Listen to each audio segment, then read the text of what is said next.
Hello అండి. నేనైతే ఈరోజు బియ్య పిండితో క్రిస్పీగా ఉండే ఉల్లిపాయ పకోడీ చేస్తాను. ముందుగా సన్నగా తరిగి పెట్టుకున్న ఉల్లిపాయలు, 2 పచ్చిమిర్చి, కొంచెం కరివేపాకు, 1 స్పూన్ శనగపిండి, 1 కప్పు బియ్య పిండి, కొంచెం ఉప్పు వేసేసుకొని బాగా కలిపేసుకోండి ముందుగా. తర్వాత కొంచెం వాటర్ యాడ్ చేసేసుకొని ఇంకా బాగా కలిపేయండి. ఉల్లిపాయలకు తగ్గట్టు పిండి వేసేసుకుంటూ వాటర్ యాడ్ చేసుకుంటూ బాగా కలిపేసుకోండి. బాగా కలుపుకున్న తర్వాత విడిగా ఒక గిన్నెలో పెట్టేసుకొని ఒక 5 మినిట్స్ అలా పక్కన పెట్టేసుకోండి.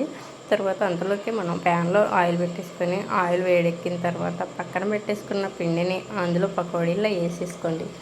పకోడీలు అయిన తర్వాత వాటిని బాగా కదిలిచ్చేసుకొని గోల్డ్ కలర్లోకి వచ్చిన తర్వాత ప్లేట్లోకి సర్వ్ చేసుకుంటే మనం అనుకున్న క్రిస్పీగా ఉండే పకోడీ అయితే రెడీ అయిపోయింది. బియ్య పిండితో ఎందుకు వేసానంటే నేను కరకరలాడుతా క్రిస్పీగా ఉంటాయి అన్నమాట. మీకు కనుక నచ్చితే ప్లీజ్ లైక్ అండ్ సబ్స్క్రైబ్.